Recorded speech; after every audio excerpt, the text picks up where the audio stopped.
Wabarakatuh. Selamat bertemu kembali di channel saya. Mudah-mudahan materi hari ini bermanfaat bagi kita bersama. Selamat mengikuti.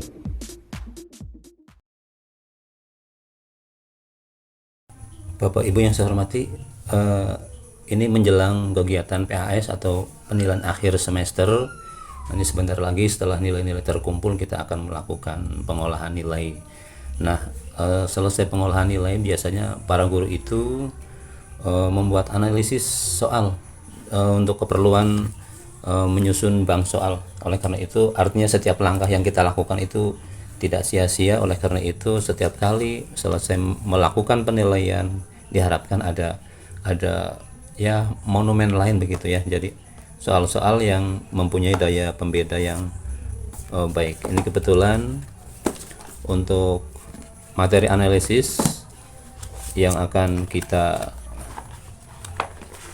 lakukan nanti, saya mengambil sumbernya dari buku analisis butir soal. Waktu saya mengikuti pelatihan lupa lagi di mana itu, di Bandung kayaknya.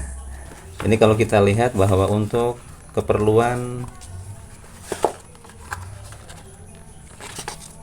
analisis nanti akan dikembangkan sebagai bank soal ya. Di antaranya ini ada dalam materinya ada prosedur pengembangan bank soal, 1. Penyusunan kisi-kisi tes, penulisan butir soal, kemudian ada lagi revisi, validasi, perakitan tes, uji coba tes. Kemudian di sini ada analisis butir soal secara klasik. Nah, kemudian ada proses menyeleksi butir untuk bank soal yang terkalibrasi. Nah, kita kali ini akan mencoba menganalisis butir soal secara klasik gitu ya. Klasik gitu ya. Oke. Jadi untuk rumus-rumus yang nanti akan saya sampaikan pada aplikasi yang saya buat itu rumus-rumusnya menggunakan yang seperti ini. Dimana untuk daya pembeda soal saya mengambil rumusnya yang seperti ini. Kemudian nanti kriterianya biasa seperti yang telah kita pahami bersama ya. Ini kriteria soal itu diterima secara baik, perlu diperbaiki dan sebagainya. Jadi sekali lagi semua kaitan yang ada dengan aplikasi yang saya buat, yang kali ini akan saya sampaikan bagaimana cara menggunakan ya. Ini sumbernya adalah buku analisis soal yang ditulis oleh Dr. Safari MA dari Asosiasi Pengawas Sekolah. Nah, yang ini. Oke, seperti itulah pengantar dari saya. Selamat mengikuti.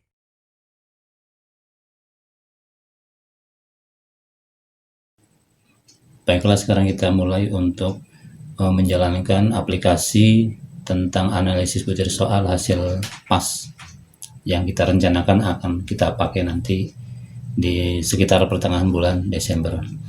Kita masuk ke folder tempat saya menyimpan. Ini saya ambil sebagai contoh untuk yang matematika yang ini. Ada 30 butir soal yang akan kita analisis. Kemudian kita ambil soal yang akan kita analisis sebagai contoh, kita ambil ini. Ini nilai itu fiktif. Di sini ada nama, kelas, kemudian ini kunci jawaban dari soal PG sebanyak 30. Ini jawaban anak-anak. Ini kebetulan soal saya ambil dari Google Form. Jadi tinggal setelah di ekspor ke Excel kita langsung copy. Tapi seandainya Bapak Ibu semua menggunakan kunci buatan sendiri A, B, C, D, E, maka di sini bisa kita entrykan secara manual. Sekarang kita lihat dulu yang ini. Nah, pada aplikasi ini dituliskan langkah-langkah. Yang pertama, ambil data dari Google Form atau manual boleh. Kemudian langkah berikutnya adalah meranking.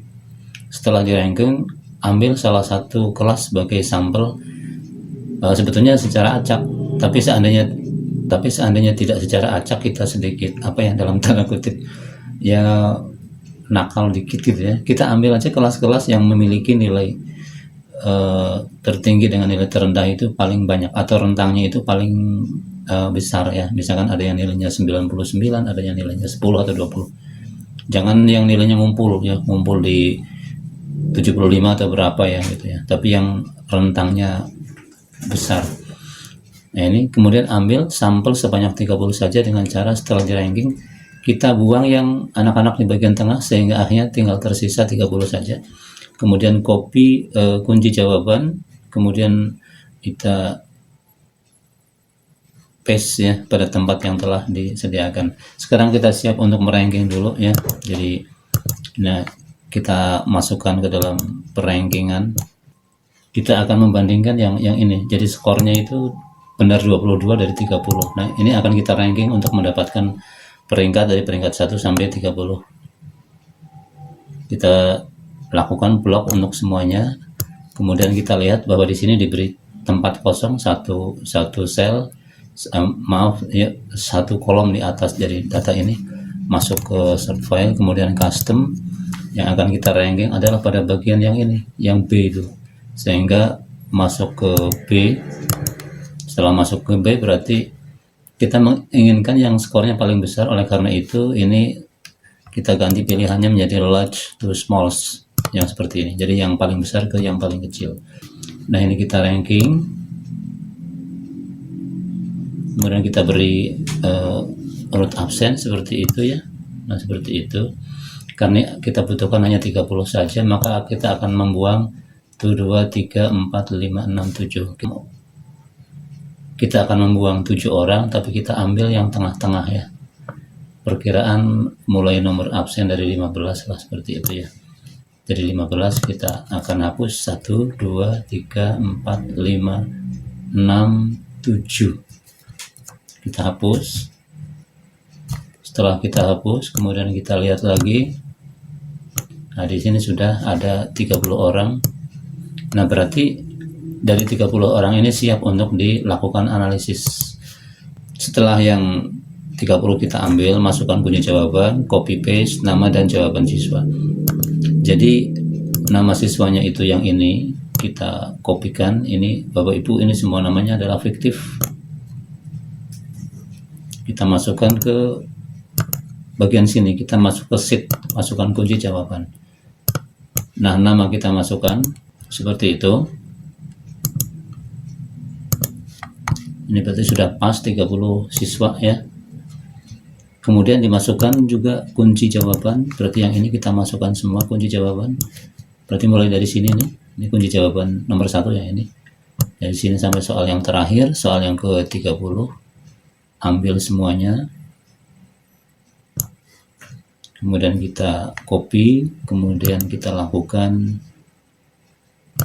paste ke sini, paste. Berarti masuk ke sini. Setelah di paste semua, ini jawaban siswa kan harus dikelopkan dengan kunci gitu ya. Nah, kita lihat bahwa karena kuncinya belum ada, maka di sini semuanya masih bernilai 0 kecuali ini ya. Ini ada 1 berarti benar. Karena memang dalam soal itu ada yang kuncinya 0, kebetulan di sini tidak ada, jadi 0 sama dengan 0. Jadi ini dianggap sebagai jawaban yang benar ya. Oke, tapi ini kita abaikan karena kebetulan kembar antara kunci dan jawaban. Nah, sekarang kita masukkan kunci soal kita, kunci jawaban ada di sini. Kita masuk kembali ke soal. Nah, kunci jawabannya itu yang ada di atas yang ini. Tentunya kunci sudah kita siapkan dari awal. Kita akan masukkan. Lihat apa yang terjadi pada saat kita memasukkan kunci jawaban. Nanti untuk yang benar yang 0 ini akan berubah jadi 1. Itu menunjukkan benar gitu ya. Nah, ini kunci sudah masuk. Sekarang jawaban para siswa sudah berubah nih, kita lihat ya. Kita lihat tuh. Ini kalau yang 1 berarti ini benar. Kalau begitu ini berarti ada yang salah 1, nomor 23 berarti jawabannya ini 3 dan negatif 1, ternyata yang ini adalah 3 dan negatif 2, jadi ini salah. Tapi kelihatan bahwa yang lain adalah benar. Demikian pula untuk soal-soal yang lain bagi siswa yang terakhir misalkan ya. Ini kita lihat.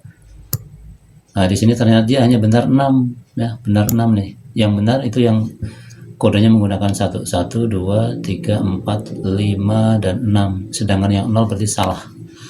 Nah, proses pemindahan nama dan jawaban yang sudah ada kuncinya sudah selesai. Sekarang kita lihat dalam penganalisisan itu ada kelompok atas, kelompok bawah. Yang kelompok atas menurut teori dari buku yang saya sampaikan di depan, bukunya Bapak Safari ya, tentang analisis soal, kita ambil 9 sebagai kelompok atas, kemudian 9 siswa sebagai kelompok bawah. Nah, pada sheet berikutnya ini sudah langsung tertulis di sheet 2 ya, tentang ini nama. Oh ini tadi maaf nih lupa ya. Ini nama kelas, nanti silakan disesuaikan. Jadi kalau yang tadi siswanya kelas 12 MIPA 12 ya, ini berarti kita ganti, ini sudah berubah menjadi 12. Nah ini berarti kelompok atas tuh yang ini, sedangkan yang ini adalah kelompok bawah. Nah, kita lihat jadi ada keterangan bahwa isi tabel sudah otomatis, jadi tinggal ngeprint. Kemudian kita lihat hasil analisis daya pembeda dan tingkat kesukaran ini sudah ada ya. Dari soal nomor 1, 2, 3, 4, 5 sampai dengan yang nomor terakhir yaitu nomor 30 ini sudah teranalisis. Nah, di mana menurut teori bahwa untuk soal-soal yang kategori daya pembedanya baik itu adalah soal-soal yang diambil yang akan dimasukkan ke dalam bank soal. Tentunya bank soal sesuai kondisi kita gitu ya. Mungkin ketika soal itu dipakai orang lain itu mengatakan oh itu kurang bagus, atau mungkin ketika diujikan dengan sampel yang lain mungkin akan berbeda.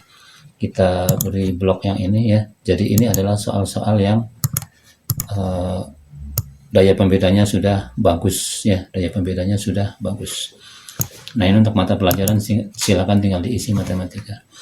Nah nanti pada saat kita melakukan analisis yang akan kita jejerkan antara soal dengan kategori daya pembedanya baik, nanti butir soal yang ada di file kita jejerkan untuk menjadi laporan yang lain ya, laporan tentang soal yang telah dianalisis, soal yang seperti apa dan daya pembedanya seperti ini. Sedangkan untuk tingkat kesukaran ternyata seperti ini ya, ini sudah terisi secara otomatis. Bapak Ibu yang saya hormati, kebetulan di sini ini rumus yang saya sampaikan ini tidak diprotek ya, oleh karena itu barangkali ada kesalahan Bapak dan Ibu bisa mengoreksi sendiri ya. Nah, kembali ke depan sini ya, pengantar, kriteria, kemudian proses tadi, nama masuk, kunci masuk, dan jawaban siswa masuk. Kita telah memiliki hasil yaitu analisis butir soal untuk PAS. Saya akan memakainya di tahun pelajaran sekarang, insya Allah nanti selesai pas, kebetulan untuk matematika yang saya sampaikan itu di hari pertama ya. Nah, ada satu lagi yang perlu saya tambahkan dalam keperluan untuk melakukan pencetakan atau print. Ini terserah ya. Kalau kita memang akan mengeprint sebanyak ini ya dipersilakan ya. Tentu kalau kertasnya tidak mencukupi, ini tinggal kita atur saja yang seperti ini ya dan sebagainya. Ada lagi mungkin yang tidak diperlukan, yaitu yang jawaban ini tidak perlukan. Kalau memang sudah memahami, maka ini bisa kita hidden saja. Kita blok, kita hidden. Artinya yang akan kita print itu hanya ini ya. Nah kalau seperti ini kira-kira untuk pemuatan hasil kita itu ini karena ujungnya nggak enak seperti ini, maka boleh kita lebarkan saja ya. Misalkan kolomnya akan dilebarkan, yang ini akan menjadi sebesar 16 satuan. Kita gunakan ALT ORE ya. Nah ini kita ganti menjadi 20 misalkan. Jadi ketinggiannya sudah berubah menjadi seperti itu, sehingga yang sisanya itu akan masuk kepada halaman 2 dengan di atas nama kita itu ada informasi tentang hasil yang ini ya, seperti itu. Nah kira-kira seperti itu Bapak Ibu sekalian, termasuk yang ini untuk melakukan print. Mungkin kalau ini mau di hidden boleh dipersilakan. Demikian pula untuk hasil analisis yang kita tuju yang ini kalau mau di print juga seperti itu. Kita akan melakukan pengecekan pada printable area. Ternyata ini sudah masuk ke dalam printable area. Nah oleh karena itu yang ini bisa langsung kita print ya. Demikian Bapak Ibu yang saya hormati untuk melakukan analisis soal terhadap soal-soal yang kita buat. yang telah diujikan kepada siswa pada saat penilaian akhir semester ganjil. Semoga sharing ini bermanfaat bagi Bapak Ibu, terutama bagi saya yang akan mencoba selalu belajar untuk memperbaiki seandainya ada kekurangan-kekurangan. Terima kasih. Assalamualaikum warahmatullahi wabarakatuh.